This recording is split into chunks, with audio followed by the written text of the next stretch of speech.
Abot sa 2 bilyong pisong halaga ng high-grade shabu ang nasabat sa isang warehouse sa Tanza, Cavite. Napatay sa operasyon ang 2 Chinong miyembro umano ng sindikato. Makibalita tayo kay Mav Gonzalez.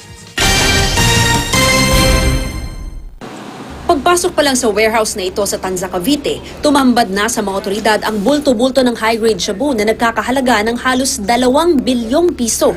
Nagkasa ng entrapment operation ang PIDEA at PNP laban kina Vincent Du Lim at Hong Li Wen, parehong Chinese nationals. Sa isang warehouse na pinagmukhang tindahan ng tiles dapat ang transaksyon.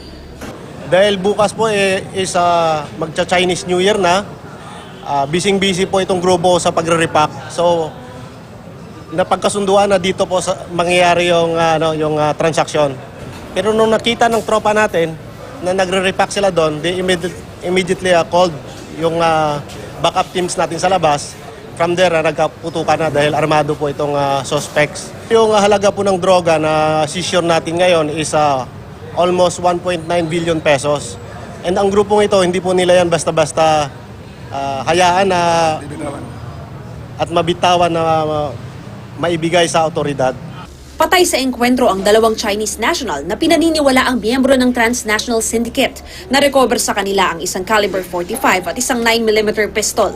Sa loob ng kwarto, nakahilera na ang nasa 274 kilos ng hinihinalang shabu na may street value na 1.9 billion pesos. Nanggaling pa sa ibang bansa ang shabu at paniwala ng mga otoridad ay hindi ito dumaan sa customs kundi sa tinatawag na ship-side handling. May barko na darating doon sa high seas yan, high seas. And then may darating naman mga bangkang maliliit. Ilalagay doon, papunta sa Pampang. And then yun na, may kukuha ng grupo at normally dinadala sa mga ganitong warehouse. Sa warehouse nga, may mga basa pang karton kung saan pinaniniwala ang nilagay ang droga. Itong dalawa po ay may connection po sila sa ibang Batangas because we have personalities na na-feature po sa activities ng 2 grupo. And pag-aaralan pa po namin yung mga na-seize namin dyan na 13 na piraso ng cellphones, puporensik natin yan. Inaalam din kung may naibenta na sa drogang ito, pero masaya raw ang pulisya na hindi na nailabas pa ang 274 kilos na ito ng shabu. It's good na neutralize to bago siya mailabas sa karsada.